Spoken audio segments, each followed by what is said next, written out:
ஒரு அரசனும் அமைச்சரும் ஒரு நாள் ரொம்ப சாவகாசமாக பேசிக்கிட்டு இருந்தாங்களாம். அரசன் அமைச்சரை பார்த்து ஒரு கேள்வி கேட்டிருக்கார். ஏங்க அமைச்சரே, ஆசை இல்லாத ஒரு மனுஷனால இருக்க முடியுமா அப்படின்னு. ஏன் முடியாது, துறவி அப்படிங்கிறவங்கெல்லாம் அப்படிப்பட்டவங்க தானே அப்படின்னாராம் அமைச்சர். அவங்கெல்லாம் உண்மையிலேயே ஆசையை விட்டவங்க தானா அப்படின்னு கேட்டாராம் ராஜா. அப்படிதான் இருக்கணும் அப்படின்னாராம் அமைச்சர். அப்படின்னா ஆசையே இல்லாத ஒரு உண்மையான துறவியை நான் பார்க்கணுமேன்னார். அது என்ன பிரமாதம், அதுக்கு நான் ஏற்பாடு பண்ணுறேன் அப்படின்னுட்டார் இவர். சொல்லிவிட்டு உடனே புறப்பட்டு போனார். அங்கே எங்கே தேடினார். அப்புறம் தான் அவருக்கு புரிஞ்சுது உண்மை துறவியை கண்டுபிடிக்கிறது எவ்வளவு கஷ்டமான காரியம்னு. இருந்தாலும் ராஜா கிட்ட சொல்லியாச்சே உண்மை துறவியை காட்டுறேன்னு. இப்போ என்ன பண்ணுறது? ராஜா கிட்ட சொன்னபடி நடக்கலைன்னா அவருக்கு கோபம் வந்துடும். அமைச்சர் ஒரு யோசனை பண்ணார். அவருக்கு ஒரு வழி தெரிஞ்சுது. அதுதான் சரின்னு முடிவு பண்ணார். அதாவது அந்த ஊரில் அவருக்கு தெரிஞ்ச நாடக நடிகர் ஒருத்தர் இருக்கிறார், நல்லா நடிப்பார். அவரை போய் பார்த்தார். இதை பாருப்பா, எனக்காக நீ ஒரு காரியம் செய்யணும்னார். என்னன்னு கேட்டார் அவர். நீ ஒரு துறவி மாதிரி கொஞ்ச நேரத்துக்கு நடிக்கணும். ராஜா உன்னை பார்த்துட்டு போகிற வரைக்கும் நடி, அது போதும். அதுக்காக உனக்கு 10,000 ரூபா தரேன் அப்படின்னார். அவர் எந்த காலத்தில் இவ்வளவு பணத்தை மொத்தமாக பார்த்துருக்கார். அதனால் உடனே சரின்னு ஒத்துக்கிட்டார். அமைச்சர் அரண்மனைக்கு திரும்பி வந்தார். என்ன அமைச்சரே, இன்னுமா ஒரு உண்மையான துறவி கிடைக்கலன்னார். உண்மையான துறவி ஒருத்தரை இப்போ தான் கொஞ்ச நேரத்துக்கு முன்னாடி பார்த்து பேசிவிட்டு வர்றேன். அவர் நம்ம ஊருக்கு வெளியில் குளத்தங்கரையில் உள்ள ஒரு ஆலமரத்துக்கு அடியில் உட்காந்துருக்கிறார் அப்படின்னார் இவர். அப்படின்னா உடனே புறப்படுங்க அப்படின்னார் ராஜா. பரிவாரங்களோடு புறப்பட்டார்.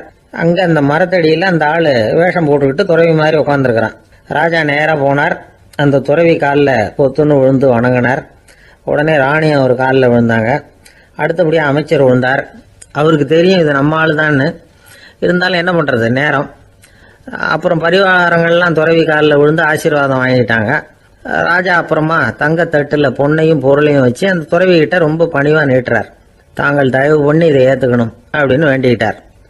அந்த துறவி பற்று இல்லாமல் அதை பார்த்தார். எல்லாத்தையும் திறந்துவிட்ட எனக்கு இதெல்லாம் எதுக்காக அப்படின்னு சொல்லி அதை மறுத்துட்டாராம். ஆஹா, உண்மையான துறவியை பார்த்துட்டோம் அப்படிங்கிற ஆனந்தம் அரசருக்கு. ரொம்ப நிம்மதியாக திருப்தியாக திரும்பி வந்தார் அரண்மனைக்கு. அதுக்கப்புறம் அமைச்சர் யாருக்கும் தெரியாமல் அந்த துறவிகிட்ட ஓடினார். சொன்ன பிரகாரம் பணத்தை நீட்டினார். இந்தப்பா, நான் உங்ககிட்ட சொன்னபடி 10,000 ரூபா பணம் எடுத்துக்கோ அப்படின்னார். அந்த ஆள் ராஜா கிட்ட சொன்னது மாதிரியே எல்லாத்தையும் திறந்துவிட்ட எனக்கு இதெல்லாம் எதுக்காக, வேணாம் அப்படின்னு விட்டாரான். நடித்த வரைக்கும் போதும்ப்பா, இனிமேல் இந்த நாடக வசனம்லாம் வேணாம், வேஷத்தை கலைச்சிரு, பணத்தை வாங்கிக்கொண்டார். இல்லைங்க, இது வேஷம் இல்லை, இது வசனமும் இல்லை, இது உண்மை. கொஞ்ச நேரம் துறவி மாதிரி நடித்ததுக்கே இந்த தேசத்து ராஜா, ராணி, அமைச்சர், பரிவாரங்கள் எல்லாம் என் காலில் விழுந்து வணங்குறாங்க. அப்படின்னா உண்மையான துறவியாக இருக்கிறது எவ்வளவு பெருமையான விஷயம். நான் உண்மையான துறவியாக ஆக போகிறேன், அப்படி முடிவும் பண்ணிட்டேன் அப்படின்னார் அந்த நடிகர். வேஷம் கூட எப்படிப்பட்ட விளைவுகளை உண்டு பண்ணுது பார்த்தீங்களா. நம்மால் ஒருத்தன் ரொம்ப வசதியாக தான் இருந்தான். ஒரு நாள் அவன் சொத்து பூரா திருட்டு போட்டுது. அதுக்கப்புறம் இவன் துறவி மாதிரி ஆயிட்டான். ஊர் ஊராக சுற்றினான். ஒரு குருநாதரை தேடி கண்டுபிடிச்சான். அவர்கிட்ட சீடனாக சேர்ந்துக்கிட்டான். அவனை பார்த்து ஒருத்தர் கேட்டார், நீ உண்மையான சீடன் தானான்னு. இல்லைங்க, சீடன் மாதிரி நடிச்சுக்கிட்டு இருக்கிறேன் அப்படின்னா. அது குரு துரோகம் இல்லையா அப்படின்னு கேட்டார் அவர். இல்லைங்க, நான் பண்ணது குரு துரோகம் இல்லை, என் குரு பண்ணது தான் துரோகம். என்னுடைய பணத்தை கொள்ளையடிச்சது இவர் தான். அதை எங்கே வச்சிருக்காருன்னு கண்டுபிடிக்கிறதுக்காக தான் இவர்கிட்ட சீடனா சேர்ந்துருக்கிறேன் அப்படின்னானா.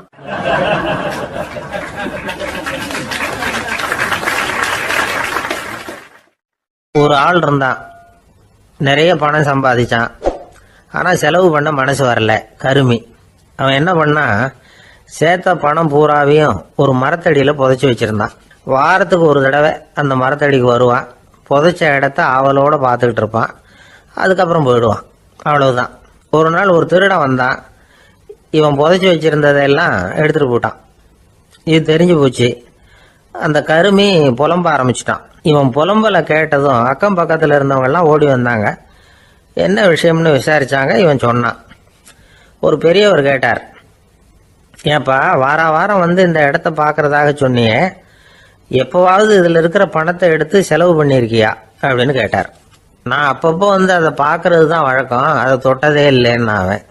சரி, அப்படின்னா இப்பவும் நீ அதே மாதிரி வாரம் ஒரு தடவை வந்து இந்த இடத்த பார்த்துட்டு போகலாமே அப்படின்னாராம் அந்த பெரியவர்.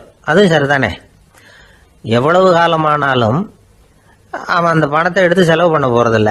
அப்படி இருக்கிறப்ப உள்ளே பணம் இருந்தாலும் ஒண்ணுதான், இல்லாம போனாலும் ஒண்ணுதான். இதுல இருந்து என்ன புரியுதுன்னா, ஒருத்தர்கிட்ட இருக்கிற பணத்தை கொண்டு அவர் பணக்காரரா ஏழையா அப்படின்னு முடிவு செய்யறது சரியில்லை. அந்த செல்வத்தை அனுபவிக்கிற திறன், பயன்படுத்துகிற திறன், அதை வச்சு தான் அவர் ஏழையா பணக்காரரா அப்படிங்கிறத நிர்ணயம் பண்ணணும். அதுதான் சரி. செலவு பண்ண தெரியாதவன் சேகரம் பண்ணிகிட்டே இருக்கிறதுனால என்ன பிரயோஜனம்? தலைமுடியே இல்லாதவன் தாராளமாக சீப்புகளை வாங்கி சேகரம் பண்ணுறது மாதிரி தானே இது. சில சமயம் செலவு பண்ண நாம் தயாராக இருந்தால் கூட அந்த செல்வம் நமக்கு பயன்படுறதில்ல. அரேபியாவில் ஒரு நகை வியாபாரி விலை உயர்ந்த முத்துக்களை எல்லாம் அவர் வச்சு வியாபாரம் பண்ணிகிட்டு இருந்தார். அவர் ஒரு சமயம் ஒரு பாலைவனம் வழியாக போயிட்டு இருக்கிறார் ஒட்டகத்தில். அப்போ திடீர்னு கடுமையான புயல் வீச ஆரம்பிச்சுட்டுது. திசை தவறி இவர் எங்கேயோ வந்துட்டார். கூட வந்தவங்களையும் காணலை, எங்கே போனாங்களோ தெரியல. இவர் ரொம்ப பயந்து போய் அங்கேயும் எங்கேயுமா அலைஞ்சு தெரிகிறார். வழியே தெரியல. பசி கடுமையாயிட்டுது. ஒட்டகத்து முதுகில் ஒரு மூட்டை இருந்தது. அதை பிரித்து பார்த்தார். உள்ளே ஏதாவது இருக்கான்னு தேடி பார்க்குறார். அது வரைக்கும் கண்ணில் தட்டுப்படாத அபூர்வமான ஒரு பை கண்ணில் பட்டுது. ஆஹா, அதில் ஏதாவது சாப்பிட்றதுக்கு இருக்கும் அப்படின்னு நினச்சி ஆவலாக அதை பிரித்து பார்க்குறார். அந்த பையில் விலை உயர்ந்த முத்துக்கள் நிறைய இருந்துதான். அப்போ தான் அவர் நினச்சாராம், விலை உயர்ந்த முத்துக்கள் கூட சாப்பிட்றதுக்கு உணவாக முடியாது அப்படிங்கிறத புரிஞ்சுக்கிட்டாராம். எந்த நேரத்தில் எது நமக்கு தேவையோ அது நமக்கு தாராளமாக கிடைக்கணும். அப்படி அது கிடைக்கிறதுக்கு நம்மக்கிட்ட இருக்கிற செல்வம் பயன்படணும். அது நமக்கும் பயன்படலாம், நம்ம மூலமாக அடுத்தவங்களுக்கும் பயன்படலாம். அதுதான் செல்வத்தின் பயன். ஒரு மரத்தடியில் ஒருத்தன் உட்காந்து அழுதுகிட்டு இருந்தான். அந்த பக்கமாக வந்த இன்னொருத்தன் ஏப்பா அழுதுகிட்டு இருக்கிறேன்னு கேட்டான். இந்த இடத்துல தான் பூமிக்கு அடியில் பணம் இருக்குது, புதைச்ச இடம் தெரியல, அதான் அழறேன் அப்படின்னா. நல்லா ஞாபகப்படுத்தி பாரு, எந்த இடத்துல புதைச்ச அப்படின்னு கேட்டான் இவன். அது எப்படி எனக்கு தெரியும், புதைச்சி வச்சிருக்கிறவன் நான் இல்லையே, எங்க எதிர்த்த வீட்டுக்காரன் அப்படின்னானா இவன்.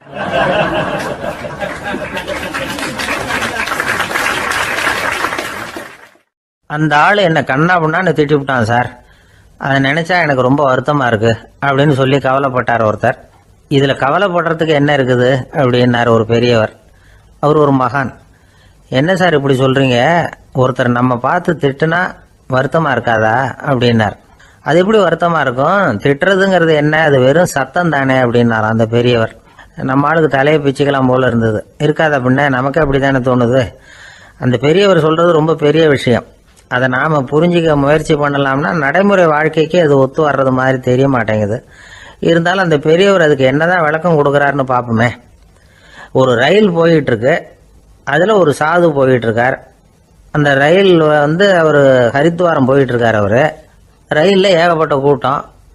நம்ம ஊர் ரயில் கேட்க வேணும், டிக்கெட் வாங்கிட்டு கொஞ்சம் பேர், வாங்காத கொஞ்சம் பேர். அது என்னத்துக்கு அனாவசியமா டிக்கெட் அப்படிங்கிற நினைப்புல பாதி பேர். இந்த கூட்டத்துக்கு மத்தியில அந்த சாதுவும் போயிட்டு இருக்கிறார். உட்கார்றதுக்காக இருந்த இடத்துல ஒரு ஆள் படுத்திருக்கிறான். கொஞ்சம் முரட்டு ஆசாமி. அவன் காலு பக்கத்துல கொஞ்சோண்டு இடம் பாக்கி இருந்தது. அந்த இடத்துல இந்த சாது உட்காந்துருந்தார். மெதுவா உட்காந்துக்கிட்டார் போய். ஆனா அந்த ஆளு ராத்திரி பூரா இவரை காலால உதச்சிக்கிட்டே இருக்கிறான். அது இவருக்கு ரொம்ப அவமானமா பட்டது. அதனால துக்கம் ஏற்பட்டது. இருந்தாலும் அதை ஒரு மாதிரியா சகிச்சுக்கிட்டே இவர் வந்து சேர்ந்தார். பொழுது விடிஞ்சது. அந்த சாது ஹரித்வார் வந்து சேர்ந்தார். அங்க ஒரு பெரிய ஞானியை சந்திச்சார். ராத்திரி ரயில்ல அந்த ஆள் உதைச்சதையும் அதனால தனக்கு ஏற்பட்ட துக்கத்தையும் இந்த சாது அந்த ஞானி கிட்ட சொன்னார். சொல்லிவிட்டு, ஏன் சுவாமி, எனக்கு துக்கம் ஏற்பட்டதே அது தப்பா அப்படின்னு கேட்டார். தவறுதான் அந்த ஞானி. உனக்கு இன்னமும் தேக அபிமானம் போகலைங்கிறது தான் அது காட்டுது. அஷ்டாவக்கிரர் என்ன சொல்றார் தெரியுமா, உண்மையான ஞானி யாராவது தன்னை வந்தனை செய்தால் அதற்காக சந்தோஷப்பட மாட்டார், யாராவது நிந்தனை செய்தால் அதற்காக வருத்தப்பட மாட்டார் அப்படின்னு சொல்றார். நிந்தனைங்கிறது ஒரு ஒலி தான். தேகாபிமானம் இருக்கிற வரைக்கும் இந்த ஒலி நம்மளை வேதனைப்படுத்தும். நான் தேகம் இல்லை, ஆத்மா அப்படிங்கிற நினைவு இருந்தா இந்த ஒலி நம்மளை பாதிக்காது. மனு என்ன சொல்றார் தெரியுமா, ஒரு சாதகன் பாராட்டுதலை விஷம்னு நினைச்சு பயப்படணும், அவமானத்தை அமிர்தம்னு நினைச்சு சந்தோஷப்படணுங்கிறார். அவமானப்பட்டா கவலைப்படாமல் எப்படி இருக்க முடியும் அப்படின்னு தான் நமக்கு தோணும். அதனால தான் நம்மளில் யாரும் இதுக்கு உதாரணமாக யாரையும் காட்ட முடியல. புத்தரையும் கபீரையும் உதாரணமாக காட்டுறாங்க. அவங்களுக்கெல்லாம் அவமானம் ஏற்பட்டப்போ கவலையே படலையாம். புத்தரை அவமானப்படுத்தணுங்கிறதுக்காக கௌசாம்பி ராணி ஒரு இளம் பெண்ணை கொலை பண்ணி சடலத்தை புத்தர் குடிசைக்கு முன்னாடி போட சொன்னார். போட்டாங்க. புத்தர் தான் அந்த பொண்ணை கெடுத்து கொலை பண்ணி விட்டாருன்னு எல்லாரும் நினைச்சாங்க. ஆனால் புத்தர் இதை பற்றி கவலையே படலை. அப்புறமா உண்மை தெரிஞ்சதும் புத்தர் புகழ் இன்னும் அதிகமாயிட்டது. ஒரு பெரிய சபையில் ஒரு மோசமான பொண்ணு நுழைஞ்சி தனக்கும் கபீருக்கும் சம்பந்தம் உண்டுன்னு சொன்னார். கபீர் கவலைப்படலை. அவங்க மாதிரியெல்லாம் நாமளும் இருக்க கற்றுக்கணும். நிந்தனை, அபகீர்த்தி, அவமானம் எல்லாம் ஆண்டவன் கொடுக்கிற பிரசாதம்னு நினைக்கணும் அப்படின்னு சொல்றார் அந்த ஞானி. இதை கேட்ட இந்த காலத்து ஆசாமி ஒருத்தர், நான் கூட அப்படிதான் சார், யாராவது அவமானப்படுத்தினா கவலைப்பட மாட்டேன். நேற்று கூட ஒருத்தர் என்ன பலார்னு அரைஞ்சுட்டார், நான் கொஞ்சம் கூட கவலைப்படலை, பேசாமல் வந்துட்டேன்னார். ஏன் அப்படி வந்துட்டீங்க அப்படின்னு. அவர் அரைஞ்சதுலேயும் ஒரு அர்த்தம் இருந்தது, அதனால தான் அப்படி வந்துட்டேன்னார். ஏன் அரைஞ்சாருன்னு கேட்டேன். 10 வருஷத்துக்கு முன்னாடி 15 ரூபா அவர்கிட்ட கடன் வாங்கினேன், அதை கேட்டு கேட்டு பார்த்துட்டு கடைசியாக தான் அரைஞ்சார் அப்படின்னார். ஆண்டவனுடைய பிரசாதம் இவருக்கு அடிக்கடி கிடைக்கும் போல இருக்கு.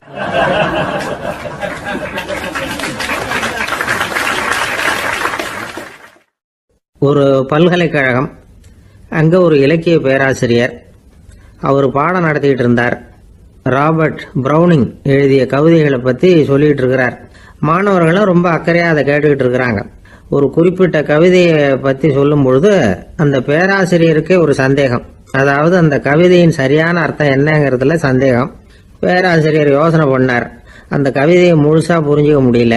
அதனால் மாணவர்களை பார்த்து சொன்னார், மாணவர்களே, ஒரு நாள் பொறுத்துங்க, இந்த கவிதையை எழுதின கவிஞர் எங்கள் வீட்டுக்கு பக்கத்தில் தான் இருக்கிறார்.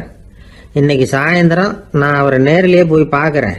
பார்த்து இதுக்கு என்னங்க அர்த்தம்னு கேட்டுட்டு வந்துடுறேன், அதுக்கப்புறம் உங்ககிட்ட சொல்கிறேன் அப்படின்னாராம். அன்னைக்கு சாயந்தரமே அந்த பேராசிரியர் கவிஞரை தேடிக்கிட்டு போயிட்டார். கவிஞர் அவங்க வீட்டில் அவர் பாட்டு உட்காந்துருந்தாராம். இவர் போய் அவர் முன்னாடி உட்காந்தார். அப்புறம் கேட்டார், ஐயா, அந்த கவிதையின் முழு பொருள் என்னன்னு தெரிஞ்சுட்டு போகிறதுக்காக வந்திருக்கிறேன் அப்படின்னாராம். எந்த கவிதை அப்படின்னாராம் அவர். இவர் அந்த கவிதையை சொல்லியிருக்கார். கவிஞர் கொஞ்சம் யோசனை பண்ணிவிட்டு அப்புறம் சொன்னாராம், பேராசிரியரே, நீங்கள் கொஞ்சம் தாமதமாக வந்துட்டீங்கன்னாராம். இவருக்கு ஒன்றும் புரியல. நீங்கள் என்ன சொல்கிறீங்க, நான் தாமதமாக வந்துட்டேன்னா? நீங்கள் தான் உயிரோடு இருக்கிறீங்களே, அப்படி இருக்கும்பொழுது நான் தாமதமாக வந்துட்டேன்னா அது எப்படி அப்படின்னு இவர் குழம்பி இருக்கிறார். இப்போ கவிஞர் சொன்னாராம், ஐயா, நான் உயிரோடு இருக்கிறேன்னா இல்லையாங்கிறது முக்கியம் இல்லை. நான் அந்த கவிதை வரிகளை எழுதினப்போ 2 பேருக்கு அதோட அர்த்தம் தெரிஞ்சிருந்தது. இப்போ ஒரே ஒருத்தருக்கு தான் அதோட அர்த்தம் தெரியும் அப்படின்னாராம். பேராசிரியர் யோசனை பண்ணியிருக்கார். அப்படின்னா அந்த ஒருத்தர் கவிஞர் ராபர்ட் ப்ரௌனிங்கை தவிர வேற யாரா இருக்க முடியும்? இவர் தான் அப்படிங்கிறத அவர் மனசில் நினச்சிக்கிட்டார். அதனால சொன்னார், ஐயா, நான் தாமதமாக வரல, அந்த கவிதையின் பொருள் என்ன அது சொல்லுங்கன்னார். பேராசிரியரே, நான் சொல்றது உங்களுக்கு புரியலன்னு நினைக்கிறேன். நான் இந்த வரிகளை எழுதினப்போ 2 பேருக்கு அதோட அர்த்தம் தெரிஞ்சிருந்தது. அந்த 2 பேர் யாருன்னா, ஒருத்தர் ராபர்ட் ப்ரௌனிங், அதாவது நான், இன்னொருத்தர் கடவுள். இப்போ அது கடவுளுக்கு மட்டும்தான் தெரியும். நானே இதை பற்றி பல தடவை யோசனை பண்ணி பார்த்தேன். இது ரொம்ப அழகானது, ஆனாலும் ரொம்ப வழுக்கலானது. அதை பிடிச்சிட்டோம்னு நினச்சிக்கிட்டு இருக்கும் பொழுதே காற்று மாதிரி அது உங்ககிட்ட இருந்து ஓடி போயிடுது. எனக்கு ரொம்பவும் வருத்தமாக தான் இருக்குது. நிச்சயமாக நான் தான் இந்த வரிகளை எழுதியிருக்கிறேன். அதில் அர்த்தம் இருக்குங்கிறது எனக்கு தெரியும், அதை நான் உணர்றேன். ஆனால் நீங்கள் என்னை மன்னிக்கணும், எனக்கே கூட அதை என்னால் விளக்க முடியல. அப்படி இருக்கும் பொழுது உங்களுக்கு எப்படி அதை நான் விளக்க முடியும் அப்படின்னாரா அந்த கவிஞர். அனுபவிக்கப்படக்கூடிய எல்லாமே விளக்கப்படக்கூடிய ஒன்றல்ல, விளக்கப்படும் எல்லாமே அனுபவிக்கப்படக்கூடிய ஒன்றல்ல அப்படிங்கிறது ஞானிகளுடைய கருத்து. அதுக்காக தான் அந்த சம்பவம்.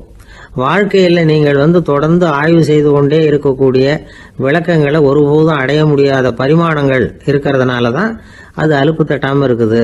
உங்களால் நிறைய அனுபவிக்க முடியும், இருந்தாலும் நீங்கள் அனுபவித்து அறிந்த விஷயங்கள் கூட வார்த்தைகளால் விளக்கப்பட முடிவதில்லை அப்படிங்கிறது பெரியோர் சிந்தனை. இதெல்லாம் ஒரு பக்கம் இருக்கட்டும். நமக்கு தெரிஞ்ச பேராசிரியர் ஒருத்தர் 1 மணி நேரம் ரொம்ப விவரமாக வகுப்பு எடுத்தார். கடைசியாக சொன்னார், மாணவர்களே, ரொம்பவும் எளிமையாக விளக்கமாக எல்லா விவரமும் சொல்லியிருக்கிறேன். அதனால் இதில் உங்களுக்கு சந்தேகம் வர்றதுக்கு வாய்ப்பே இல்லை. இருந்தாலும் கேட்க வேண்டிய கடமை கேட்குறேன். இது வரைக்கும் நடத்தினதில் யாருக்காவது ஏதாவது சந்தேகம் உண்டா அப்படின்னு கேட்டாராம். எனக்கு ஒரே ஒரு சந்தேகம் தான் சார் அப்படின்னு எழுந்திரிச்சு நிற்கிறான் ஒருத்தன். என்னன்னு கேட்டாராம். இது வரைக்கும் நீங்கள் என்ன பாடம் சார் நடத்துனீங்க அப்படின்னானா அவன்.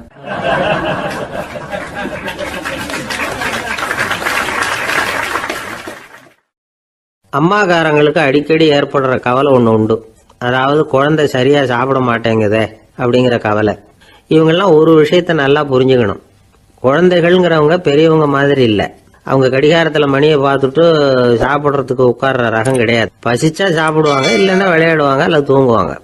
அது புரியாம அவங்கள கட்டாயப்படுத்தி அல்லது மிரட்டி சாப்பிட வைக்கிறது ரொம்ப தப்பு. ஒரு 8 மாச குழந்தைக்கு 3 மணி நேரத்துக்கு ஒரு தடவை பசிக்கும். அந்த நேரம் பார்த்து சாப்பாடு கொடுத்தா அடம் பண்ணாமல் அது பாட்டுக்கு சாப்பிட்றோம். அதே குழந்தைக்கு 1 வயசு ஆகிறப்போ 4 மணி நேரத்துக்கு ஒரு தடவை பசிக்கும். இந்த வயசுல இயற்கையாகவே பசி குறைஞ்சிருக்கும். அது புரியாம என் குழந்தை முன்னாடி மாதிரி இப்போ சரியா சாப்பிட மாட்டேங்கிறான் அப்படின்னு சில பேர் டாக்டர்கிட்ட போய் சொல்லிக்கிட்டு இருப்பாங்க. இன்னொரு விஷயம், ஒரு குழந்தைக்கு வயசு அதிகமாகிற வேகத்துக்கு உடம்பு எடையும் அதிகமாகிக்கிட்டே போவாது. உடம்பு எடை அதிகமாகிற வேகம் குறைஞ்சிக்கிட்டே வரும். 6 மாச குழந்தைக்கு ஒரு வாரத்தில் 150 கிராம் எடை கூடும். ஒரு வயசுல வாரத்துக்கு 71 கிராம் எடை கூடும். இது புரியாம அதிகமாக சாப்பாட்டை கொடுத்து குழந்தைய கஷ்டப்படுத்தக்கூடாது. ஏன்னா அளவுக்கு மீறின உணவு அஜீரணத்தை உண்டு பண்ணிவிடும். குழந்தைக்கு ஒரு தட்டில் கொஞ்சமாக ஆகாரத்தை வச்சு கொண்டுகிட்டு போய் கொடுக்கணும். மலை மாதிரி குவிச்சு வச்சா அதை பார்த்ததுமே பசி அடங்கி போயிடும். அடித்து மிரட்டி பயமுறுத்தி குழந்தைய சாப்பிட வைக்கிற பழக்கம் இருக்கு பாருங்க, அதுக்கு ஃபுட் ஃபோர்ஸிங் அப்படின்னு பேர். இப்படி பண்ணினா குழந்தைக்கு சாப்பாட்டில் விருப்பம் குறைஞ்சிரும், அதை கண்டாவே வெறுக்க ஆரம்பிச்சிடும். அது மாதிரி உளம் சார்ந்த பசி குறைவு, சைக்கோஜெனிக் அனோரெக்சியா, அது ஏற்படுமா. சாப்பாடுங்கிறதே ஒரு தண்டனை மாதிரி தோணும். குழந்தைகளுக்கு பிடிச்ச மாதிரியான ஆகாரத்தை கொடுக்கணும். சத்து அதிகம் இருக்குங்கிறதுக்காக அதுக்கு பிடிக்காத ஆகாரத்தை கொடுத்து கட்டாயப்படுத்தக்கூடாது. குழந்தைகளுக்கு 2 வயசு ஆகிறப்போ இயற்கையாகவே எதிர்மறை குணம் உண்டாகும். அதாவது அந்த எதிர்மறையாக பேசுறது. இது மாதிரி சமயங்களில் நாம் என்ன சொல்கிறோமோ அதுக்கு நேர்மாறாக நடந்துக்கும். ஏட்டிக்கு போட்டி. சாப்பிட சொன்னால் விளையாட போவோம், விளையாட சொன்னால் சாப்பாடு கேட்கும். இதை புரிஞ்சுக்கிட்டு நடந்துக்கணும். குழந்தை சொன்ன பேச்சை கேட்கலேன்னு கோவப்படக்கூடாது. குழந்தை வளர வளர பிடிவாத குணம் வர்றது சகஜம். கேட்டதை வாங்கி கொடுத்தாதான் சாப்பிடுவேன் அப்படின்னு பிடிவாதம் பண்ணும். வாங்கி கொடுத்து விடுறது தான் உத்தமம். நீங்களும் அதுகிட்ட பிடிவாதம் பண்ணிட்டு இருக்கக்கூடாது. ஏன்னா கேட்டது கிடைக்கலையேங்கிற ஏமாற்றம் கூட குழந்தையோட பசியை குறைச்சிரும். கேட்டது கிடைச்சிட்டா பசி அதிகமாகும். கொடுத்ததை மலமலன்னு சாப்பிட்றோம். குழந்தைகளுக்கு கண்ட நேரத்தில் சாப்பிட்றதுக்கு எதையாவது வாங்கி கொடுத்துக்கிட்டு இருந்தா சாப்பாட்டு நேரத்தில் சாப்பிடாம அடம் பண்ண ஆரம்பிச்சிடும். பள்ளிக்கூடம் போகிற பிள்ளைங்க காலை உணவை சரியாக சாப்பிட மாட்டாங்க. அச்சம், அவசரம், பரபரப்பு இதெல்லாம் தான் காரணம். பள்ளிக்கு புறப்படுறதுக்கு ஒரு 3/4 மணி நேரத்துக்கு முன்னாடியே சாப்பாடு போட்டுருங்க, அது சரியாக போடும். படிக்கிற குழந்தைகள் உடல் சோர்வு, மனச்சோர்வு இது காரணமாக கூட சாப்பிட மறுக்கிறது உண்டு. இப்போ உதாரணமாக சாயந்தரம் விளையாடி விட்டு வீட்டுக்கு வந்ததும் சாப்பிட சொன்னால் வேணாம்பாங்க. இது உடல் சோர்வு. ரொம்ப நேரம் வீட்டு பாடங்களை செஞ்சு முடித்த கையோடு சாப்பிட சொன்னாலும் அவங்களால சரியாக சாப்பிட முடியாது. இது உளச்சோர்வு, அதாவது மனச்சோர்வு. இதை தவிர குழந்தைகளுக்கு உடல் நலக்குறைவு ஏற்பட்டால் கூட சாப்பிட மறுக்கிறது உண்டு. சில மருந்து மாத்திரைகள் கூட பசியை குறைச்சிரும். அதனால் சரியாக தெரிஞ்சுக்கிட்டு குழந்தைகளை சாப்பிட வைக்கணும். அது புரியாமல் கையில் சாப்பாட்டு தட்டை வச்சுக்கிட்டு குழந்தைகளை விரட்டிக்கிட்டு அலையக்கூடாது. ஒரு சின்ன பையன் சொன்னான், எங்கள் அம்மா சாப்பாடு போடுறது தெரிஞ்சா நான் உடனே வீட்டை விட்டு வெளியில் ஓடி போடுவேன் அப்படின்னா. ஏன் அப்படி பண்ணுறேன்னு கேட்டோம். எங்கள் அப்பா கூட அது மாதிரி தான் சார் பண்ணுவார் அப்படிங்கிறான்.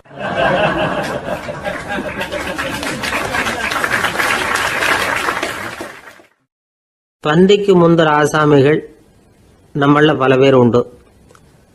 அப்படி முந்தறதுக்கு கூட முயற்சி பண்ணுறவங்க நிறைய பேர் இருக்கிறாங்க. இதில் என்ன ஒரு விஷயம்னா, பந்திக்கு முந்தறது கூட தப்பு இல்லை.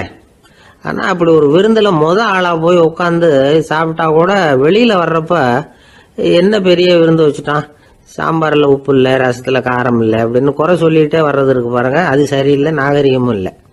கல்யாண பத்திரிகையில் என்ன போட்டிருக்குது, என் பொண்ணுக்கும் இன்னார் பையனுக்கும் கல்யாணம், எல்லாரும் குடும்பத்தோடு வந்திருந்து மணமக்களை ஆசீர்வதிக்கணும், இப்படி தானே போட்டிருக்கோம். குடும்பத்தோடு விருந்து சாப்பிட்டு சாப்பாடு எப்படி இருக்குன்னு அபிப்பிராயம் சொல்லிவிட்டு போங்க அப்படின்னா போட்டிருக்கு கல்யாண பத்திரிகையில். ஒருத்தர் வீட்டு விசேஷத்துக்கு போயிருக்கோம்னா எவ்வளவோ அசௌகரியங்கள் நமக்கு ஏற்படலாம். ஏராளமான கூட்டம் வந்திருக்கும்.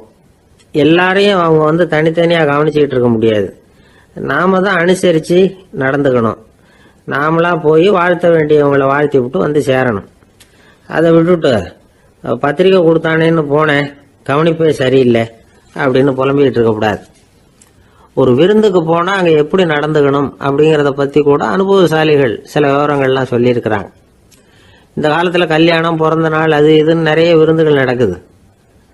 அதெல்லாம் எதுக்காக? மனித உறவுகளை வளர்த்துக்கிறதுக்காக தான், வேற எதுக்கு? ஒரு விருந்துக்கு போனால் அமைதியாக பொறுமையாக போய் உட்காரணும். அடித்து பிடிச்சிக்கிட்டு இடத்த பிடிக்க போகிறேன் அப்படின்னு நிற்கக்கூடாது. முதல் பந்தி நடந்துக்கிட்டு இருந்தால் அது முடிஞ்சு இலை எடுத்து சுத்தம் பண்ணதுக்கு அப்புறம் போய் உட்கார்றது தான் நாகரீகம். இலை எடுக்கிறதுக்கு முன்னாடியே அங்கே போய் உட்காந்தா நல்லா இருக்காது. நீங்கள் சாப்பிட்டுட்டு உட்காந்துருக்கீங்களா, சாப்பிட்றதுக்கு உட்காந்துருக்கீங்களா, பார்க்குறவங்களுக்கு சந்தேகம் வந்துடும். அதே மாதிரி இலையில எல்லா ஐட்டமும் பரிமாறினதுக்கு அப்புறம் சாப்பிட ஆரம்பிக்கணும். ஒவ்வொரு ஐட்டமாக வைக்க வைக்க நாம் பாட்டுக்கு எடுத்து உள்ளே தள்ளிகிட்டே இருந்தோம்னா எதை வச்சோம் எதை வைக்கலன்னு பரிமாறினவரே குழம்பி போயிடுவார். ஏன்னா எப்போ பார்த்தாலும் இலை காலியாகவே இருக்கும். சாப்பிட்றப்போ உங்கள் சாப்பாட்டையே நீங்கள் கவனிக்கணும். அடுத்தவங்க இலையில என்ன இருக்குது, பக்கத்தில் இருக்கிறவர் எதை அதிகமாக சாப்பிட்றார், இதெல்லாம் நமக்கு என்னத்துக்கு? எல்லாரும் சாப்பிட்டு முடிக்கிற வரைக்கும் பொறுமையாக இருக்கிறது தான் நல்லது. நீங்கள் மட்டும் திடீர்னு பாதியில் எழுந்திரிச்சு பக்கத்தில் இருக்கிறவங்களுக்கு சங்கடமாக இருக்குமேங்கிறதெல்லாம் யோசிக்காமல் நீங்கள் பாட்டு எழுந்திரிச்சு போகக்கூடாது. பக்கத்தில் உள்ளவங்க உங்களை எழுந்திரிக்க சொன்னால் எழுந்திரிச்சு போகலாம். விருந்துகளில் சாப்பாட்டை வீணாக்கிறதே ஒரு நாகரிகமாக போட்டுது இந்த காலத்தில். சாப்பாட்டுக்கே கஷ்டப்பட்டுக்கிட்டு பல பேர் இந்த உலகத்தில் இருக்கிறப்போ சாப்பாட்டை வீணாக்கிறது எவ்வளோ பெரிய மோசங்கிறத நினச்சி பார்க்கணும். வேணுங்கிற அளவுக்கு கேட்டு வாங்கி சாப்பிட்றது தான் முறை. விருந்தில் இந்த பஃபே அப்படின்னு சொல்லி ஒரு முறை சொல்கிறாங்கல்ல, அதாவது உணவு வகைகளையெல்லாம் பொதுவாக ஒரு இடத்துல வச்சுடுறது, நமக்கு தேவையானதை நாமே எடுத்துட்டு ஒரு தட்டில் போட்டுக்கிட்டு சாப்பிட வேண்டியது. இதில் கூட சில பேர் தேவைக்கு அதிகமாக எடுத்து போட்டுக்கிட்டு வீணாக்குறாங்க. சில சமயம் வந்து கடைசியாக சாப்பிட போகிறவங்களுக்கு எல்லா ஐட்டமும் கிடைக்காம போகலாம். அதை போய் பெருசு பண்ணிகிட்டு இருக்கக்கூடாது. என்ன சார் இந்த அளவுக்கு கூடவா நாகரிகம் தெரியாமல் இருக்கிறோம், இதை போய் பெருசாக சொல்ல வந்துட்டீங்களே அப்படின்னு நினைக்கலாம். ஒருத்தர் 2 பேருக்கு இந்த விவரம் தேவைப்படலாம். அவங்க காதலையும் இது விழட்டுமேங்கிறதுக்காக தான் இது. ஒரு பெரிய கல்யாண விருந்து நடந்துக்கிட்டு இருந்தது. விருந்து மண்டபத்து வாசலில் ஒருத்தர் நின்றுக்கிட்டு வர்றவங்களையெல்லாம் ரொம்ப மரியாதையாக வணங்கி உள்ளே அனுப்பி வச்சுக்கிட்டு இருந்தார். எப்படி தெரியுமா? வர்றவங்க கையெல்லாம் பிடிச்சி முத்தம் கொடுத்து அதுக்கப்புறம் உள்ளே அனுப்பி வச்சுக்கிட்டு இருந்தாராம். கூட்டம்லாம் முடிஞ்சதுக்கப்புறம் அவர்கிட்ட போய் கேட்டிருக்கிறாங்க, சார் நானும் எவ்வளவோ விருந்துகளுக்கு போயிருக்கிறேன், இருந்தாலும் இவ்வளவு மரியாதையாக வர்றவங்க கைக்கெல்லாம் முத்தம் கொடுத்து வரவேற்கிறத இங்கே தான் பார்க்குறேன் அப்படின்னு சொன்னாங்க. அதுக்கு அவர் சொன்னார், அட போங்க சார், நான் முத்தம் கொடுக்கல, முந்தின பந்திக்கு வந்து சாப்பிட்டவங்களே அடுத்த பந்திக்கும் வர்றாங்களான்னு மோந்து பார்த்து அனுப்பி வச்சுக்கிட்டு இருந்தேன் அப்படின்னார்.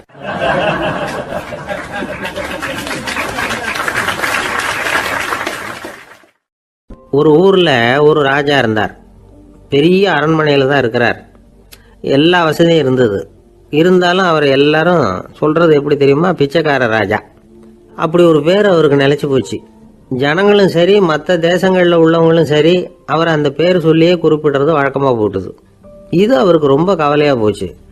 என்ன இது, நம்மளை தேடி வர்றவங்களுக்கெல்லாம் நாம் சோறு போடுறோம், நம்ம புகழ்ந்து பாடல் ஏற்றி கொண்டு வர்ற புலவர்களுக்கெல்லாம் அவங்க எப்படி வந்தாலும் ஒருவேளை சோறு போடணுங்கிறது உத்தரவு.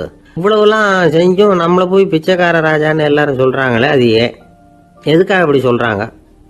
இதுதான் ராஜாவுக்கு குழப்பம். சரி, இதை பற்றி நம்ம அமைச்சர்கள் கிட்ட கேட்கலாமா அப்படின்னு யோசனை பண்ணார். இந்த விஷயத்தை போய் அவங்ககிட்ட எப்படி கேட்கறதுன்னு அவருக்கு தயக்கமாக இருந்தது. கௌரவ குறைச்சலாக தெரிஞ்சுது அவருக்கு. சரி, சாதாரண குடிமக்கள் கிட்ட இதை பற்றி கேட்கலாமா அப்படின்னு யோசனை பண்ணார். கேட்கலாம், ஆனால் அவங்க யாரும் ராஜா முன்னாடி வந்து நின்று தைரியமாக பேசக்கூடிய அளவுக்கு இல்லை. ராஜாவோட குழப்பம் நாளுக்கு நாள் அதிகமாக போச்சு. கடைசியாக அவர் ஒரு முடிவுக்கு வந்தார்.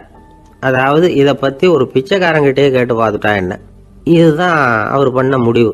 உடனே மாறு வேஷம் போட்டுக்கிட்டு நகர்வலம் போனார். ஒரு பிச்சைக்காரனை கண்டுபிடிச்சார். இதை பாருப்பா, நம்ம ராஜாவை எல்லாரும் பிச்சைக்கார ராஜான்னே சொல்கிறாங்களே, அதுக்கு என்ன காரணமாக இருக்கும் அப்படின்னு கேட்டார்.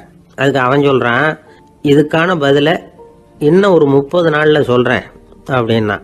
உடனே இவருக்கு சந்தோஷம். உண்மையை அவங்ககிட்ட சொன்னார். நான் வேற யாரும் இல்லை, நான் தான் இந்த நாட்டு ராஜா.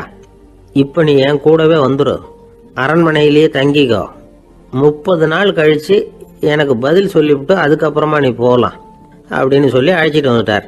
அரண்மனையில் ஒரு மூலையில் அவன் தங்கறதுக்கு இடம் கொடுத்தார். தினம் 2 வேளையும் இவனுக்கு சோறு போடுங்க அப்படின்னு உத்தரவு போட்டார். ராஜா கொடுத்த இடத்துல போய் உக்காந்துக்கிட்டான் அந்த பிச்சைக்காரன். தினமும் அந்த அரண்மனையில் நடக்கிறதையெல்லாம் கவனிச்சுக்கிட்டு வந்தான். வேளைக்கு சாப்பாடு வரும், சாப்பிட்டுக்கிட்டு இருக்கான். இப்படி 30 நாள் முடிஞ்சுது. ராஜா வந்தார்.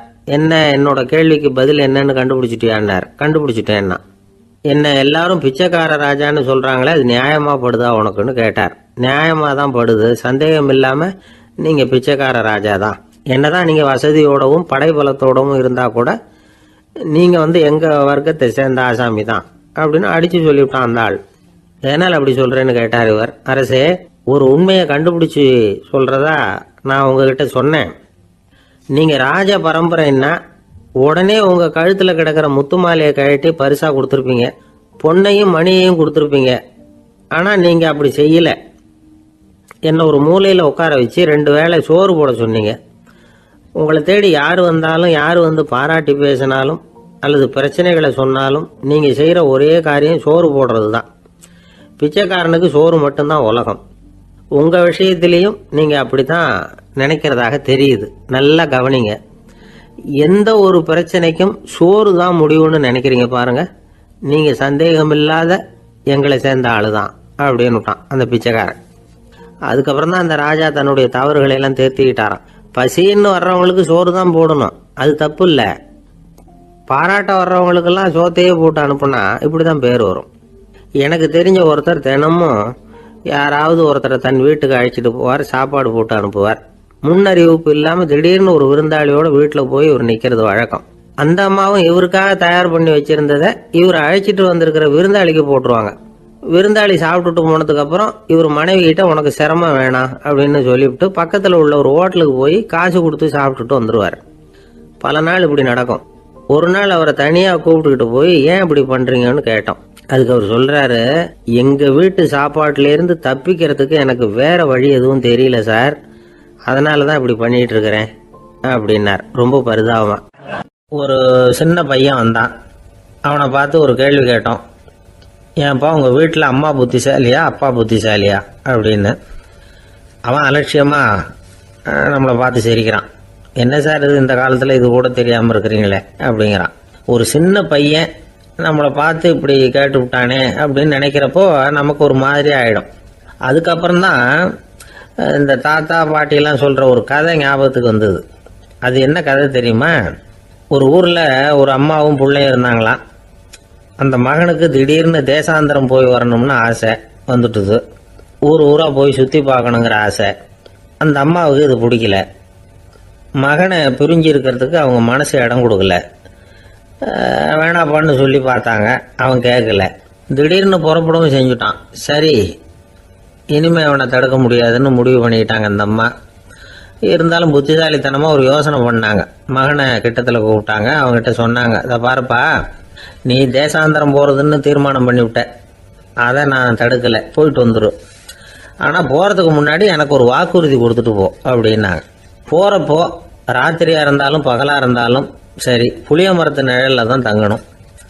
திரும்பி வர்றப்போ இரவும் பகலும் நீ வேப்ப மரத்து நிழல்லே தங்கணும் அப்படின்னாங்க. சரி அப்படியே செய்கிறேன்னு சொல்லி வாக்குறுதி கொடுத்தான் பையன். புறப்பட்டு போனான். போகிற வழியில் புளிய மரத்து நிழல்லே தங்கினான், தூங்கினான். அப்படி போய்கிட்டே இருந்தான். 7ஆவது நாள் அவன் உடம்பு சுகமில்லாமல் போயிட்டுது. ரொம்பவும் பலவீனமாயிட்டான். இனிமேல் நடக்க முடியாதுங்கிற நிலைமை வந்துட்டுது. யோசிச்சு பார்த்தான். சரி, இதுக்கு மேலே போக வேண்டாம் அப்படின்னு முடிவு பண்ணிட்டு திரும்பி வர ஆரம்பிச்சுட்டான். திரும்பி வர்றப்போ வழியில் வேப்ப மரத்து நிழல்லையே தங்கி வந்தான். நாளுக்கு நாள் உடம்பு சரியாக வந்துட்டுது. 7ஆவது நாள் வீட்டுக்கு சேர்றான். உடம்பு பழையபடியே கலகலப்பாயிட்டுது. பூரண சுகம். தேசாந்திரம் போன பையன் திரும்பி வந்துட்டானே அப்படின்னு அந்த அம்மா ஆச்சரியப்படலை. ஏன்னா அவங்களுக்கு தெரியும் இப்படி ஆகும்னு. பையன் சீக்கிரமாக திரும்பி வரணுங்கிறதுக்காக தான் அவங்க அந்த யோசனையை சொன்னாங்க. என்ன விஷயங்கிறதையும் அவங்களே சொன்னாங்க. மகனே, புளிய மரத்து நிழல் உடம்புக்கு உஷ்ணத்தை கொடுக்கும், சீக்கம் உண்டாக்கும்.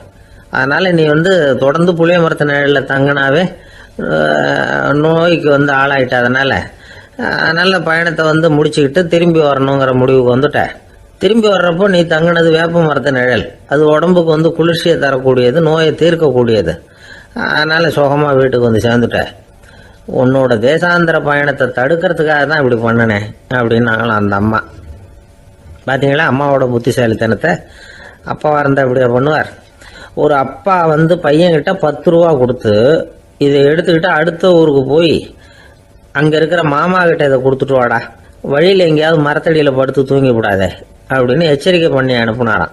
பையனுக்கு எச்சரிக்கையாக வாழறது எப்படிங்கிறத கற்றுக் கொடுக்கறதுக்காக இப்படி பண்ணார். அவன் பணத்தை வாங்கிட்டு போனான். அப்பா சொன்னதை மறந்துட்டு ஒரு மரத்தடியில் படுத்து தூங்கிட்டான். அவனுக்கு தெரியாமல் அவன் பின்னாடியே போன அப்பா அவன் கையில் இருந்த அந்த 10 ரூபாயை நைஸாக எடுத்துகிட்டு வந்துட்டார். அவன் பையில் தானே வச்சுருந்தான், அது தெரியாமல் எடுத்துகிட்டு வந்துட்டார். அவன் தூங்கிக்கிட்டு இருக்கான். எடுத்துகிட்டு ஒரு மறுபடியும் வீட்டுக்கு வந்துட்டார். பையன் முழிச்சுக்கிட்டு பையை தடவி பார்க்குறான், பணத்தை காணும். அழுதுகிட்டே திரும்பி வந்தான். அப்பா கிட்ட விஷயத்த சொன்னான். அப்பா சிரிச்சுக்கிட்டே சொன்னார், அதுக்கு தான்ப்பா ஆரம்பத்திலேயே எச்சரிக்கை பண்ணினேன், இனிமேலாவது நீ ஜாக்கிரதையாக இருக்கணும் அப்படிங்கிறதுக்காக தான் இப்படி பண்ணினேன். அந்த பணம் எங்கேயும் போயிடல, நான் தான் அதை உனக்கு தெரியாமல் எடுத்து வச்சிருக்கிறேன்.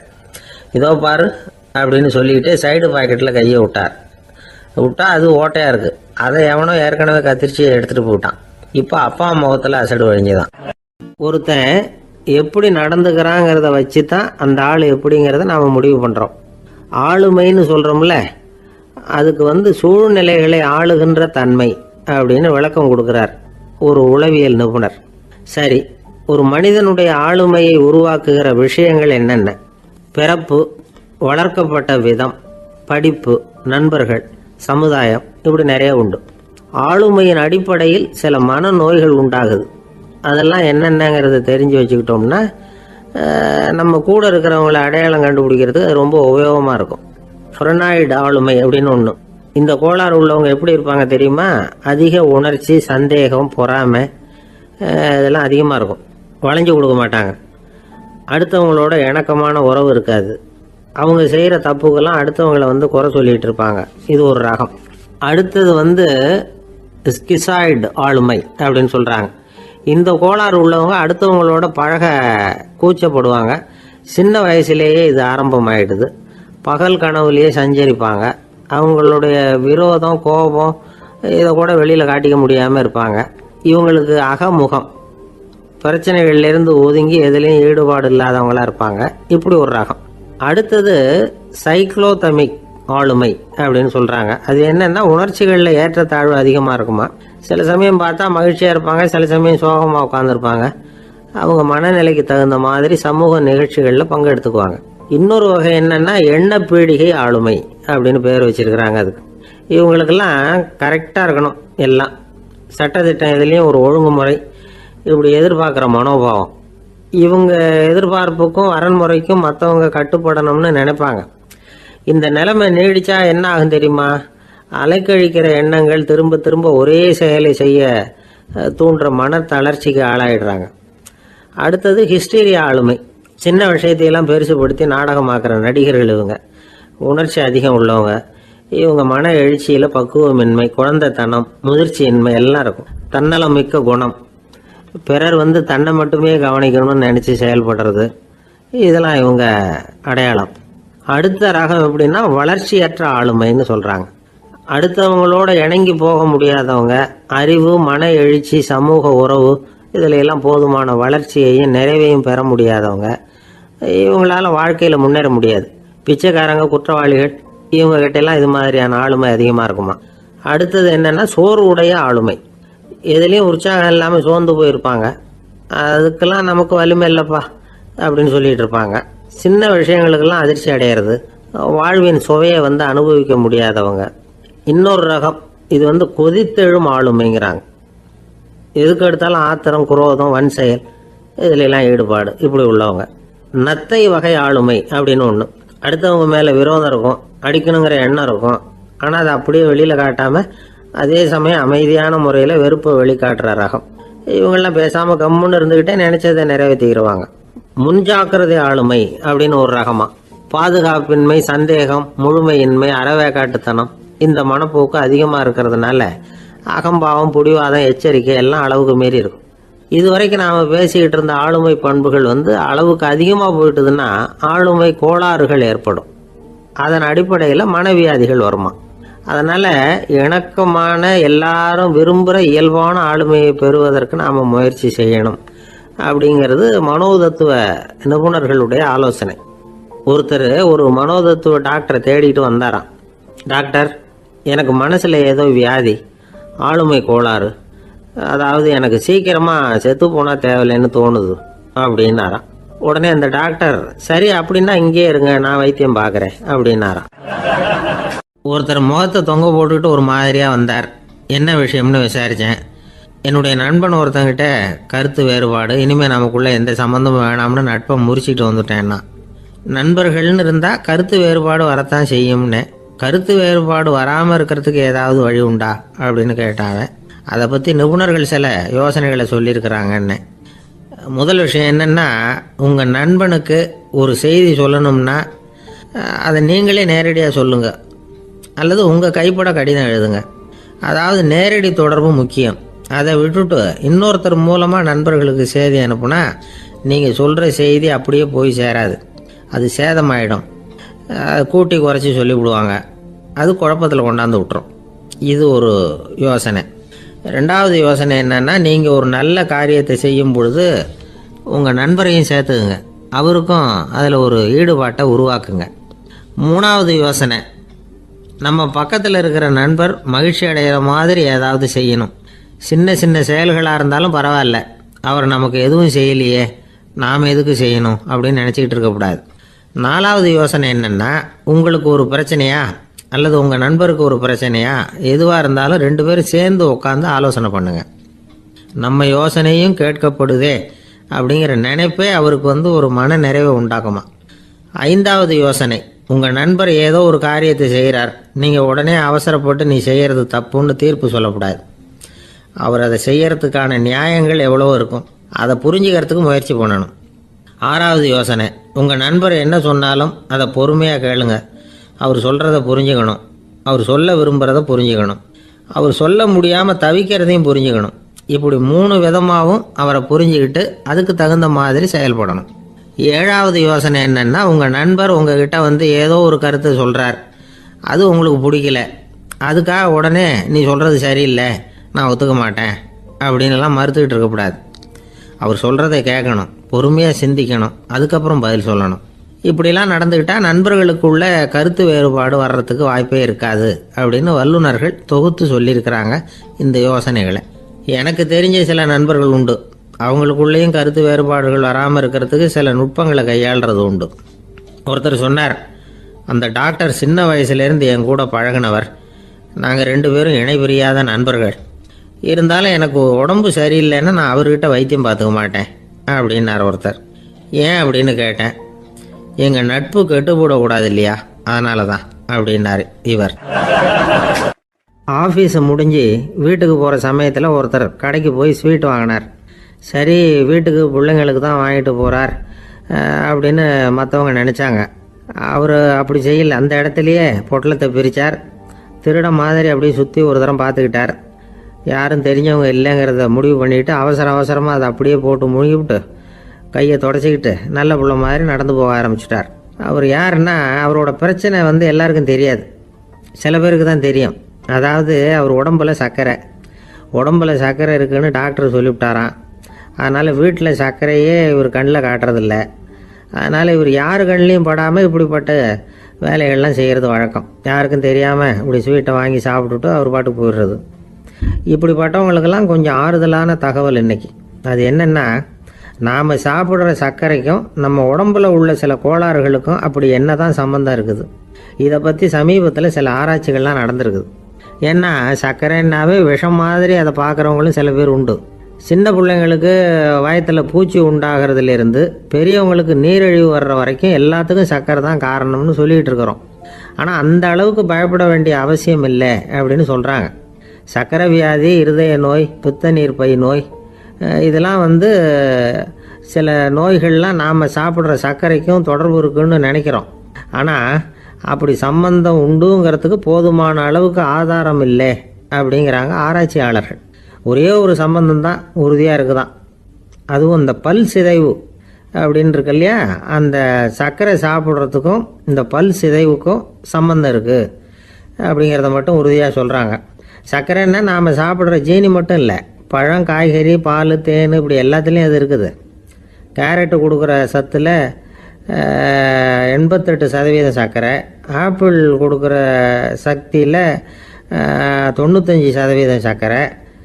இது ஜீனி சர்க்கரை, இது ஆப்பிள் சர்க்கரை அப்படிங்கிற வித்தியாசம்லாம் உடம்புக்கு கிடையாது. ரெண்டுமே உடனடியாக சக்தி கொடுக்குது. ஒரு ஸ்பூன் சர்க்கரையில் 16 கலோரி தான் சத்து இருக்குது. அதிகமாக சர்க்கரை சாப்பிட்டா நீரிழிவு வந்துருங்கிறது தப்பான ஒரு அபிப்பிராயம். டயபெட்டிஸுங்கிறது ஒரு மெட்டபாலிக் டிசார்டர், அவ்வளவுதான். அதாவது நாம் சாப்பிட்ற சர்க்கரையை நம்ம உடம்பு திறமையாக உபயோகப்படுத்திக்க முடியல அப்படின்னு அர்த்தம். அதனால தான் அதிகமாக இனிப்பு வேணாம்னு சொல்கிறோம். ஏற்கனவே உடம்பால் முடியாத ஒன்றை மறுபடியும் அது தலையில் சுமத்தி அதிகமாக வேலை வாங்க வேணாமே அப்படிங்கிறதுக்காக தான். ஆகாரத்தில் அதிகமாக சர்க்கரை இருந்தால் அதனால் உடனே சர்க்கரை வியாதி வந்துடும்ங்கிறதுக்கு விஞ்ஞான ரீதியாக போதுமான ஆதாரம் இல்லை. அதனால் எப்போவாவது அதிகமாக ஸ்வீட்டு சாப்பிட்டுட்டா ஐயோ அதிகமாக சாப்பிட்டோமோ என்ன பண்ண போகுது தெரியலையே அப்படின்னு நினச்சி மனசை போட்டு குழப்பிக்க வேண்டியதில்லை. பொதுவாக எதுவுமே அதிகமாக வேண்டாம், எல்லாம் சீராக இருந்தால் போதும். நீரிழிவுங்கிறது புதுசாக வந்துட்ட ஒரு நோய் இல்லை, ரொம்ப காலமாகவே இருக்கிற ஒன்று தான். நம்ம முன்னோர்கள் இதை மதுமேகம் அப்படின்னு சொல்லுவாங்க. அதை கட்டுப்படுத்துறதுக்கு அவங்களே சில வழிமுறையை சொல்லி வச்சுருக்கிறாங்க. அது என்னென்னா வேறு ஒன்றும் இல்லை, இந்த பாவக்காய், முள்ளங்கி, அருகம்புல், அவ்வளவுதான். வெள்ளை முள்ளங்கி இருக்குல்ல, அதை வாரத்துக்கு 3 நாள் சாப்பிட்டுக்கிட்டு வாங்க. நூலுக்கோல் ரொம்ப நல்லது. இல்லைன்னா முள்ளங்கி சாறு 1 ounce சாப்பிட்டுட்டு வரலாம். ரத்தத்தில் சேர்கிற சர்க்கரை அளவு இதெல்லாம் கட்டுப்படுத்துது. சிறுநீரில் காணப்படுகிற சர்க்கரை அளவையும் சமநிலைப்படுத்துது. தினமும் ஆகாரத்தில் கோதுமை, கேழ்வரகு, வெந்தயம், கருவேப்பிலை, சோயாபீன்ஸ் எது கிடைக்குதோ சேர்த்துக்கலாம். இப்படிலாம் செஞ்சுக்கிட்டு வந்தால் அப்புறம் வீட்டுக்கு தெரியாமல் கடையில் போய் நின்றுக்கிட்டு ஸ்வீட் வாங்கி திருட்டுத்தனமாக சாப்பிட வேண்டிய அவசியமே உங்களுக்கு வராது. 2 ஆசாமிகள் கடற்கரையில் உட்காந்து சாவகாசமாக பேசிக்கிட்டு இருந்தாங்களாம். ஒருத்தர் சொன்னார், இன்னொருத்தருக்கு தெரியாமல் ஸ்வீட்டு சாப்பிட்றதே எப்பவும் இடைஞ்சல் தான் சார். நேற்றுக்கு பாருங்கள் அப்படி தான் சாப்பிட்டுக்கிட்டு இருந்தேன், வீட்டுக்காரி கண்ணில் போட்டுவிட்டுது, அதுக்கப்புறம் ஒரே ரகலையாக போச்சு அப்படின்னாரா. எனக்கு கூட அப்படி தான் சார் ஆகிட்டுது, ஒரே ரகலை அப்படின்னாரா இன்னொருத்தர். நீங்கள் சாப்பிட்டதும் உங்கள் வீட்டுக்காரங்க கண்ணில் போட்டுவிட்டுதா சார் அப்படின்னு கேட்டிருக்காரு இவர். அதுக்கு அவர் சொன்னாராம், அப்படி இல்லை சார், கடைக்காரர் கண்ணில் போட்டுவிட்டுதோ, நான் அவருக்கு தெரியாமல் அந்த ஸ்வீட்டை அவர் கடையிலேருந்து எடுத்திருந்தேன் அப்படின்னு விளக்கம் கொடுத்தாராம் இந்த ஆள். ஒரு சிகை அலங்கார கூடம், ரொம்ப சுறுசுறுப்பாக எல்லாரும் வேலை செஞ்சுக்கிட்டு இருக்கிறாங்க. முடிவெட்டிக்க வந்திருக்கிறவங்க நிறைய பேர், எல்லாரும் வரிசையாக உட்காந்துருக்குறாங்க. அந்த சமயத்தில் திடீர்னு கதவை திறந்துக்கிட்டு ஒருத்தர் உள்ளே வர்றார். அவர் ஒரு பெரிய மனிதர், அவரும் முடிவெட்டிக்கிறதுக்காக தான் உள்ளே வந்திருக்கிறார். அவரை பார்த்த உடனே அங்கே வரிசையில் உட்காந்துருந்தவங்க எல்லாரும் எழுந்திரிச்சு அவர்கிட்ட வந்துட்டாங்க. அவரை சுற்றி நின்றுக்கிட்டாங்க. எப்படி இருக்கிறீங்க, நல்லா இருக்கீங்களா அப்படின்னு விசாரிக்க ஆரம்பிச்சிட்டாங்க. எல்லாம் முடிஞ்சதும் வந்தவர் கேட்டார், வரிசையில் கடைசியாக இருக்கிறவர் யார் அப்படின்னு கேட்டார். ஏன்னு கேட்டாங்க. நான் அதுக்கு அடுத்தபடியாக உட்காரணும், அதுக்காக தான் கேட்குறேன் அப்படின்னார். உடனே அங்கே இருந்தவங்கள்லாம் என்ன சொன்னாங்க தெரியுமா, நீங்கள் வரிசையில் காத்திருக்கக்கூடாது, நீங்கள் அரசாங்கத்தின் தலைவர், உங்களுக்கு நேரம் முக்கியம், அதனால் நீங்கள் முன்னாடி போங்க அப்படின்னு சொன்னாங்க. ஆனால் அதை அவர் கேட்கல. தோழர்களே, உங்களுடைய கருத்துக்கு ரொம்ப நன்றி. எல்லாரும் வரிசையாக தான் வரணும், அதுதான் முறை. வரிசையில் வரணுங்கிற நடைமுறையை நானும் பின்பற்ற விரும்புகிறேன். நாம் எல்லாரும் சமமானவர்கள் அப்படின்னார். இப்படி சொல்லிவிட்டு வரிசையில் கடைசியாக இருந்த ஒரு நாற்காலியில் போய் உட்காந்துக்கிட்டார். தன் சட்டை பையில் இருந்த ஒரு செய்தித்தாளை எடுத்தார், படிக்க ஆரம்பிச்சிட்டார். ஆனால் அங்கே இருந்தவங்களால இதை பார்த்துக்கிட்டு சும்மா இருக்க முடியல. ஒருத்தர் எழுந்திரிச்சு வந்தார். ஐயா, இப்போ என்னுடைய முறை வந்திருக்குது, நான் தான் போக வேண்டிய முறை. உங்களை இங்கே காத்திருக்க வைக்கிறத விட ஒரு 5 ஆண்டுகளுக்கு கூட நான் முடிவெட்டிக்காமே இருந்துட முடியும் அப்படின்னார். அவர் மறுபடியும் சொன்னார், ஐயா, நீங்கள் வரிசை முறையை தாண்டி போக விருப்பப்படல, சரி, ஆனால் என்னுடைய முறையை மாற்றி கொடுக்கறதுக்கு எனக்கு முழு உரிமை இருக்குது. இதுக்கு பதிலாக உங்களுடைய கடைசி இடத்த நான் எடுத்துக்கிறேன், இதை நீங்கள் மறுக்க முடியாதுன்னார். அங்கே இருந்த மற்றவங்களும் இதை ஒரு மனசாக வற்புறுத்த ஆரம்பிச்சிட்டாங்க. அந்த பெரிய மனிதர் பார்த்தார், சரின்னு கடைசியாக ஒத்துக்கிட்டார். அவர் யார் தெரியுமா? அவர் தான் மாவீரர் லெனின். ரஷ்யாவில் கிரெம்ளின் சிகை அலங்கார கூடத்தில் தான் இது நடந்தது. எல்லாரும் இந்நாட்டு மன்னர்கள்னு வாயளவில் பேசுறதுல என்ன பிரயோஜனம்? நாம் எல்லாரும் சமங்கிறத நடைமுறையில் கடைபிடிச்சி காட்டினவங்க கொஞ்சம் பேர் தான். அவங்களில் ஒருத்தர் தான் லெனின். வரிசையில் நின்று வர்றதுங்கிறது ஒரு சிறந்த பண்பு, உயர்ந்த பண்பு. இன்றைக்கி பல இடங்களில் அது நமக்கு தேவைப்படுது. ஒரு ரேஷன் கடை வாசல். கடை திறக்கிறதுக்கு முன்னாடியே எல்லாரும் வந்து வரிசையில் நின்றுட்டாங்க. கடைசியாக வந்த ஒருத்தர் கியூவில் முன்னாடி போகிறதுக்கு முயற்சி பண்ணுறார். ஏற்கனவே நின்றுட்டு இருக்கிறவங்க அவரை முன்னாடி போகிறதுக்கு விட மாட்டேங்கிறாங்க. கடைசியாக போய் நில்லையா அப்படின்னு எல்லாரும் கத்துறாங்க. அதான் அவர் காதில் வாங்கலை. முண்டி அடிச்சுக்கிட்டு முன்னாடி போகிறதுக்கே முயற்சி பண்ணிகிட்டு இருக்கிறார். எல்லாரும் சேர்ந்து அவரை வலுக்கட்டாயமாக இழுத்து கொண்டாந்து பின்னாடி கொண்டு போய் நிறுத்திவிட்டாங்க. நிறுத்திவிட்டு சொன்னாங்க, இதை பாருப்பா, நாங்கள் இருக்கிற வரைக்கும் நீங்கள் முன்னாடி போய் எதையும் வாங்க முடியாது, தெரிஞ்சுக்கோ அப்படின்னாங்க. இப்போ அந்த ஆள் சொன்னாராம், நான் இங்கே பின்னாடி நிற்கிற வரைக்கும் நீங்களும் எதுவும் வாங்க முடியாது அப்படின்னாராம். ஏன்னு கேட்டிருக்கிறாங்க. நான் தான் அந்த கடையை திறக்க வேண்டிய ஆள் அப்படின்னா. ஒரு மனுஷனுக்கு 3 விதத்தில் கர்வம் உண்டாகிறதுக்கு வாய்ப்பு உண்டு. பணம், பதவி, புகழ். பணம் அதிகமாக வந்தால் கர்வம் வரலாம். பதவி பெருசாக வந்துட்டுதுன்னா கர்வம் வரலாம். புகழ் அதிகமாக போனாலும் கர்வம் வரலாம். இந்த 3 வகையான கர்வத்துக்கும் இடம் கொடுக்காமல் இருக்கிறாங்க பாருங்கள், அவங்க தான் சிறந்த மனிதர்கள். ஒரு பெரிய பொறுப்பில் இருக்கிறவங்களுக்கு கர்வம் வந்துடக்கூடாது. அப்படி வந்துட்டுதுன்னா அது எல்லாருக்கும் இடைஞ்சல். ஒரு ராஜா இருந்தார். அவர் ஒரு நாள் தன்னுடைய தலைநகரத்தை சுற்றி வந்துக்கிட்டு இருந்தார். ஒரு இடத்துல ஒரு அழகான நிலத்தை பார்த்தார். ஆஹா, இந்த இடத்துல நமக்குன்னு ஒரு மாளிகையை கட்டினா எவ்வளோ நல்லா இருக்கும் அப்படின்னு நினச்சார். ராஜா நினச்சா அது முடியாத காரியமா? சரி, இந்த நிலம் யாருக்கு சொந்தம்னு விசாரிங்க அப்படின்னார் பக்கத்தில் இருந்தவங்கக்கிட்ட. அவங்கெல்லாம் ஓடி போய் விசாரித்தாங்க. அந்த இடம் வந்து ஒரு வயசான கிழவிக்கு சொந்தம், வயசான அம்மாவுக்கு சொந்தமாக. அந்த அம்மா தான் அதில் ஒரு குடிசையை போட்டு குடியிருந்துகிட்டு இருக்கிறாங்க. சரி, அந்த நிலத்துக்கு வந்து ஒரு விலையை நிர்ணயம் பண்ணி அதை அந்த வயசான அம்மாக்கிட்ட கொடுத்துருங்கோ அப்படின்னு உத்தரவு போட்டார் ராஜா. ஆனால் அந்த அம்மா, இது எங்கள் பூர்வீக இடம், இதை விற்க மாட்டேன் அப்படின்னு சொல்லிவிட்டுது. சரி, 2 பங்கு விலை கொடுக்குறோம்னு சொல்லி பாருங்க அப்படின்னாங்க. அப்படியே சொன்னாங்க அரண்மனை ஆட்கள். அதுக்கும் சம்மதிக்கலை அந்த அம்மா. இதை கேள்விப்பட்டதும் ராஜாவுக்கு கோபம் வந்துட்டுது. தன்னுடைய ஆளுங்களை கூப்பிட்டார். போய் அந்த குடிசையை பிரித்து எறிங்க, காசெல்லாம் ஒன்றும் கொடுக்காதீங்க அப்படின்னு கத்தினார். அவ்வளோதான். அடுத்த நிமிஷம் அரண்மனை ஆசாமிகள் போனாங்க, குடிசையை பிரித்து எரிஞ்சாங்க. அந்த வயசான அம்மா இருக்குது, அதுவும் அந்த இடத்த விட்டு துரத்தி விட்டாங்க. அந்த இடத்துல ஒரு அரச மாளிகையை கட்டி முடிச்சிட்டாங்க. அந்த வயசான அம்மா பாவம், ராஜாவே இப்படி பண்ணால் யாருக்கிட்ட போய் முறையிட முடியும்? ஒரு ஞானி இருந்தார், அவர்கிட்ட போய் சொன்னாங்க. அவர் இவங்க சொன்னதை கேட்டு மனசில் வச்சுக்கிட்டார். ஒரு நாள் அந்த ராஜாவே இந்த ஞானியை கூப்பிட்டார். புதுசாக ஒரு மாளிகை கட்டியிருக்கிறேன், வந்து பாருங்கன்னு.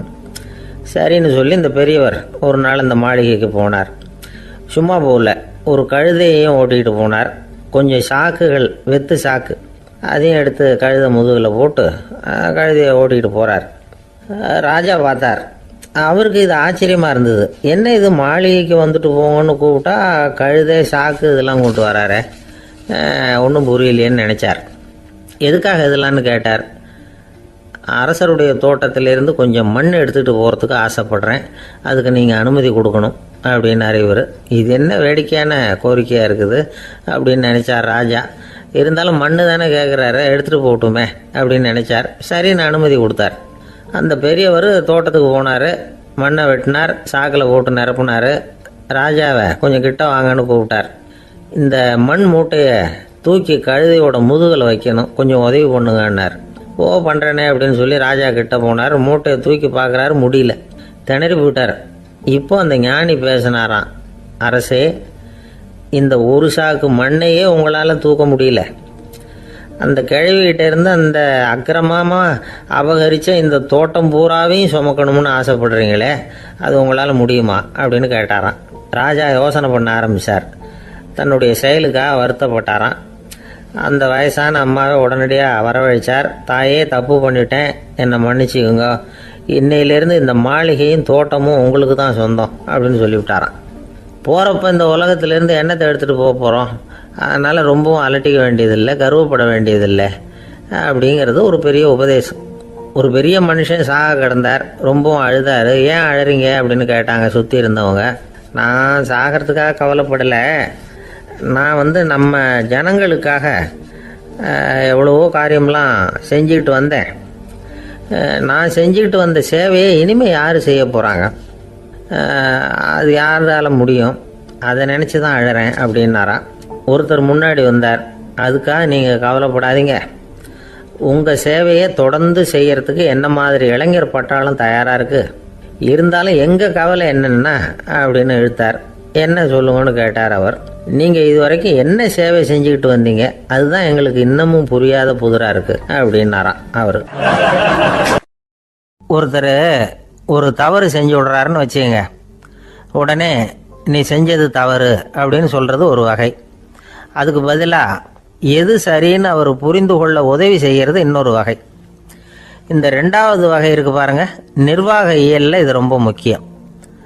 அலுவலகத்தில் வேலை பார்க்குற ஒருத்தர் முக்கியமாக தெரிஞ்சுக்க வேண்டியது என்ன தெரியுமா?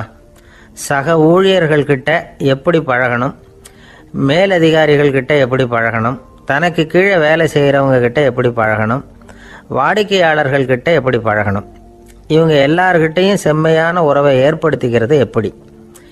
இதையெல்லாம் சொல்லிக் கொடுக்குற பாடம் தான் இன்டர் பர்சனல் ஸ்கில், திறமையான உறவு அப்படிங்கிறது. எந்த வேலையில் இருந்தாலும் சரி, இந்த உறவுகளை வளர்க்கும் திறன் உள்ளவங்க சீக்கிரம் முன்னுக்கு வந்துடுறாங்க. மற்றவங்க கிட்ட உறவை பலப்படுத்திக்கிறது எப்படி அப்படின்னு தெரிஞ்சுக்கிட்டோம்னா எந்த ஒரு தடையையும் சுலபமாக தாண்டி செய்கிற தொழிலில் முன்னுக்கு வந்துடலாம். ஹார்வர்டு பல்கலைக்கழகத்தில் ஒரு கணக்கெடுப்பு பண்ணி பார்த்தாங்களாம். பார்க்குற வேலையில் எது மாதிரி குணாதிசயம் உள்ளவங்க வேகமாக முன்னுக்கு வர்றாங்க அப்படின்னு தெரிஞ்சுக்கிறதுக்காக இந்த கணக்கெடுப்பு. வெவ்வேறு துறையில் வேகமாக முன்னுக்கு வந்திருக்கிற பல பேரை சந்தித்து இந்த சர்வேயை நடத்தியிருக்கிறாங்க. அவங்க கண்டுபிடிச்சி சொல்லியிருக்கிற உண்மை என்ன தெரியுமா? ஒருத்தர் ஒரு வேலையில் இருந்தால் அது சம்பந்தப்பட்ட சப்ஜெக்ட் பற்றிய அறிவு 35% இருந்தால் போதுமா. ஆனால் உறவுகளை வளர்க்கக்கூடிய திறன், இன்டர் பர்சனல் ஸ்கில்லு 65% வேணும். இப்படி உள்ளவங்க சீக்கிரம் முன்னுக்கு வந்துடுறாங்களாம். அதனால் ஒருத்தருக்கு வேலை சரியாக புரியலைன்னா கூட விவரமாக மற்றவங்க கிட்ட பழகிறது எப்படின்னு புரிஞ்சால் போதும், அவர் முன்னுக்கு வந்துடலாம். அலுவலகங்களில் மட்டும் இல்லை, எல்லா இடங்கள்லையும் இது ரொம்ப முக்கியம். வீட்டுக்குள்ளேயும் இது ரொம்ப முக்கியம், வீட்டுக்கு வெளியேயும் இது முக்கியம். அடுத்தவங்க கிட்ட பழகிறது எப்படிங்கிறத தெரிஞ்சிக்காதவன் வாழ்க்கையில் முன்னேற முடியாது. இன்னைக்கு ஆயுதங்களால் காயப்படுத்தி கொள்ளுகிறவர்களை விட வார்த்தைகளால் காயப்படுத்தி கொள்ளுகிறவர்கள் தான் அதிகம். பெரியவங்க என்ன சொல்கிறாங்க தெரியுமா? நீங்கள் இந்த பூமியில் பிறந்ததன் அர்த்தம் பூர்த்தி ஆகணும்னா அடுத்தவங்களுக்கு உதவி பண்ணுங்க. அடுத்தவங்களுக்கு உதவி செய்ய முடியாவிட்டால் கூட பரவாயில்லை, ஆனால் யாரையும் புண்படுத்தி விடாதீங்க அப்படின்னு சொல்கிறாங்க. எனக்கு தெரிஞ்ச ஒருத்தர் ஒரு அலுவலகத்தில் வேலை பார்க்குறார். அவர் சொல்லுவார், எனக்கு இந்த இன்டர் பர்சனல் ஸ்கில் ரொம்ப அதிகம் சார். சக ஊழியர்கள்கிட்ட ரொம்ப சுமூகமாக நடந்துக்குவேன். என் கூட வேலை பார்க்குற ஒருத்தருக்கு ஏதாவது ஒரு கஷ்டம்னா அந்த சமயத்தில் அவர் செய்ய வேண்டிய வேலையை நான் செஞ்சிருவேன் சார் அப்படிம்பார். நான் அவர்கிட்ட சமீபத்தில் அப்படி ஏதாவது செஞ்சுருக்கீங்களா அப்படின்னு கேட்டேன். செஞ்சுருக்கேன் சார். போன வாரம் புதன்கிழமை ஆஃபீஸில் என் பக்கத்து சீட்டுக்காரருக்கு வயிற்று வலி. உடனே நான் மெடிக்கல் லீவ் போட்டுவிட்டு எங்கள் வீட்டுக்கு போயிட்டேன் சார் அப்படின்னார். ஒரு நண்பர் அவசரமாக என்கிட்ட ஓடி வந்தார். அப்புறம் சொன்னார், என்னால் நம்பவே முடியல சார், என் பையனா இப்படி அப்படின்னு சொல்லி ஆச்சரியப்பட்டார். உங்கள் பையன் அப்படி என்ன தான் செஞ்சுட்டான் அப்படின்னு கேட்டேன். என்னால் முடியாத ஒரு காரியத்தை அவன் செஞ்சுட்டான் சார் அப்படின்னார். அது என்னன்னு தான் சொல்லுங்களேன். என்ன 5வது வகுப்பில் அவன் ஒரே தடவையில் தேறிட்டான் சார். அதாவது ஒரே அட்டம்ப்டில் பாஸ் ஆகிருக்கான் அப்படின்னார் மூச்சு வாங்க. கஷ்டப்பட்டு பரீட்சை எழுதுனது அவன், இவருக்கு ஏன் மூச்சு வாங்குது? நம்மால் செய்ய முடியாத ஒரு காரியத்தை இன்னொருத்தர் செய்யும் பொழுது அது நமக்கு ஆச்சரியமாக இருக்குது. சர்க்கஸ் பார்க்குறோம், ஒருத்தர் அந்த இடத்துல தொங்குறார், அது நமக்கு ஆச்சரியம். ஏன்னா அது நம்மால் முடியாத காரியம். நம்மால் முடியாத ஒன்றை அடுத்தவர் எளிதாக செய்யும் பொழுது நாம் மருள்வது இயற்கை. இதை தான் தொல்காப்பியம் மருட்கை அப்படின்னு சொல்லுது. இந்த வியப்பு இருக்குதே, இது 4 வகையில் ஏற்படுறதாக தொல்காப்பியம் சொல்லுது. அது என்ன 4 வகை? முதல் வகை எப்படின்னா புதுமையான அரிய செயல்களை செய்கிறது. 2வது வகை என்னன்னா பெரும் செயல்களை செய்கிறது. 3வது வகை என்னன்னா மிக நுட்பமான செயல்களை செய்கிறது. 4வது வகை என்னன்னா ஆக்கம் தரும் செயல்களை செய்கிறது. புதுமை, பெருமை, சிறுமை, ஆக்கமோடு மதினம் சாலா மருட்கை 4 அப்படிங்கிறது தொல்காப்பியம். இன்னைக்கு விஞ்ஞானம் புதுசு புதுசாக எதையோ கண்டுபிடிக்குது. ஆரம்பத்தில் அது ஆச்சரியமாக இருக்குது, அப்புறம் அது நமக்கு பழகி போடுது. வானொலி பெட்டி புதுசாக வந்தப்போ ஒரு பெட்டி பேசுதுங்கிறது எவ்வளோ பெரிய ஆச்சரியம். இப்போ யாரும் அதை ஆச்சரியமாக பார்க்கறதில்ல. மதினம் சாலா மருட்கை அப்படின்னு ஒரு சொற்றொடர் வருது பாருங்க, அதில் கருத்தாழம் உண்டு. எதை பற்றியும் போதுமான அளவு புரிந்து கொள்ளாத போது ஒருத்தர் ஆச்சரியப்படுறார். புரிந்து கொண்ட பிறகு ஆச்சரியம் மறைஞ்சு போயிடுது. மிக நுட்பமான செயல்களும் நம்ம ஆச்சரியப்பட வைக்கும்.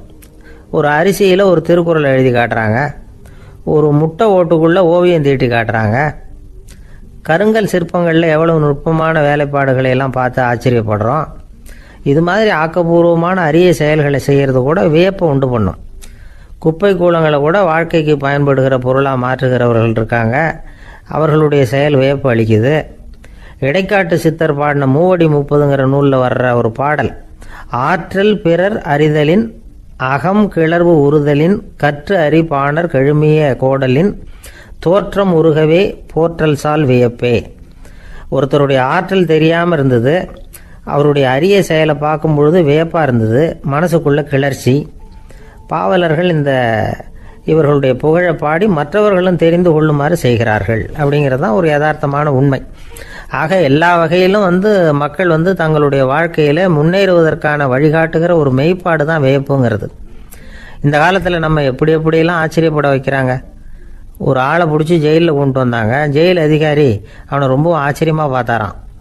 இவன் கேட்டான், ஏன் சார் அப்படி பார்க்குறீங்க, நான் இப்போ இங்கே வர்றது உங்களுக்கு ஆச்சரியமாக இருக்குதா அப்படின்னு கேட்டிருக்கான். இதுக்கு ஜெயில் அதிகாரி சொல்லியிருக்கார், நீ இப்போ இங்கே வந்ததில் எனக்கு ஒன்றும் ஆச்சரியம் இல்லைப்பா, ஏற்கனவே நீ இங்கேருந்து விடுதலையாகி போய் 6 மாதம் ஆச்சு, இவ்வளவு லேட்டாக வர்றியே அதுதான் எனக்கு ஆச்சரியமாக இருக்குது அப்படின்னாராம். ஒரு சீன தேசத்து அரசர் இருந்தார். அவருக்கு வயசாயிட்டுது. அவருக்கு அடுத்தபடியாக அவருடைய புள்ள பட்டத்துக்கு வரணும், ஆட்சி பொறுப்பை ஏற்றுக்கணும். ஒரு நல்ல தலைவனுக்கு இருக்க வேண்டிய பண்புகள்லாம் தன்னுடைய மகனுக்கு இருக்கணும்னு விரும்பினார் அந்த அரசர். அதனால் இளவரசனை பக்கத்தில் இருந்த ஒரு குரு கிட்ட அனுப்புனார். இளவரசன் அவர்கிட்ட போய் சேர்ந்தான். அந்த குரு என்ன பண்ணார் தெரியுமா, இவனை பார்த்து சொன்னார், இதை பாருப்பா, நீ என்ன பண்ணுற, இப்போவே பக்கத்தில் இருக்கிற காட்டுக்கு போ, நடு காட்டில் போய் ஒரு இடத்துல உட்காந்துக்கோ, அங்கே என்னென்ன சத்தம்லாம் உன் காதில் விழுதுன்னு கவனித்து கேளு, உன் காதில் விழுந்த ஓசைகள் என்னென்னங்கிறத என்கிட்ட சொல்லு, அதுதான் எனக்கு தெரியணும், உனக்கு வேலையும் அதுதான் அப்படின்னு சொல்லி அனுப்பி வச்சுட்டார். இளவரசன் காட்டுக்கு போனான். குரு சொன்னபடியே ஒரு இடத்துல உட்காந்து கவனித்து கேட்டான். அதுக்கப்புறம் குருக்கிட்ட திரும்பி வந்தான். என்னென்ன சத்தம்லாம் கேட்ட அப்படின்னு கேட்டார் குரு. குருவே, காட்டில் நான் பறவைகள் சத்தம்லாம் கேட்டேன், மிருகங்களின் ஓசையையும் கேட்டேன், இதை தவிர இடி மின்னல் மழை இதுகளோட சத்தத்தையும் கேட்டேன் அப்படின்னா. குரு யோசனை பண்ணார், நீ இன்னமும் சரியாக கேட்கல, அதனால் மறுபடியும் காட்டுக்கு போ, கொஞ்ச நாள் தங்கி இருந்து கேட்டுட்டு வா அப்படின்னார். இளவரசனுக்கு ஒன்றும் புரியல. இருந்தாலும் குருவின் கட்டளையாச்சே, மறுக்க முடியுமா? உடனே அவன் மறுபடியும் காட்டுக்கு போனான். ஒரு இடத்துல உட்காந்தான். கொஞ்ச நேரம் உன்னிப்பாக கவனித்து கேட்டான். சில நாள் கழித்து குருக்கிட்ட திரும்பி வந்தான். குருவே, இந்த தடவை சில துல்லியமான சத்தங்களை எல்லாம் கேட்டான். தேனி பறக்கிற சத்தம், நீரோடையின் மெல்லிய ஓசை, இதெல்லாம் கேட்டேன்னா. குரு சிரித்தார். நீ மறுபடியும் காட்டுக்கு போ, இன்னும் சில நாள் அங்கே இரு, முழுமையாக கவனமாக கேட்டுட்டு வா அப்படின்னு சொல்லி அனுப்பி வச்சுட்டார். இளவரசனுக்கு குழப்பம் அதிகமாயிட்டுது. ஒன்றுமே புரியல. மறுபடியும் காட்டுக்கு போனான். மௌனமாக ஒரு இடத்துல உட்காந்துட்டான். அப்படியே தியானத்தில் ஆழ்ந்துட்டான். சில நாளில் அவனுக்கு இதுவரை கேட்காத ஓசைகள்லாம் கேட்க ஆரம்பிச்சிட்டுது. இதைத்தான் நான் கேட்கணும்னு என்னுடைய குரு எதிர்பார்த்துருக்கிறாருங்கிறத புரிஞ்சுக்கிட்டான். உடனே குருக்கிட்ட ஓடனான். குருவே, இந்த தடவை காதுகளுக்கு கேட்க முடியாத சில ஓசைகளை கூட என்னால் உணர முடிஞ்சுது. பூ மலருகிற ஓசை, சூரியனால் பூமி சூடாகிறப்போ எழுகிற ஓசை, காலை பனித்துளி இந்த புல்லுலாம் குடிக்கிற ஓசை, இது எல்லாம் என்னால் நல்லா கேட்க முடிஞ்சுது அப்படின்னா. குருவுக்கு இப்போ தான் திருப்தி ஏற்பட்டு தான். இளவரசனை பார்த்து சொன்னார், இதை பாருப்பா, இப்போ தான் நாட்டை ஆளுகிற தகுதி உனக்கு வந்திருக்குது அப்படின்னு சொல்லி அதுக்கு விளக்கமும் கொடுத்தாராம்.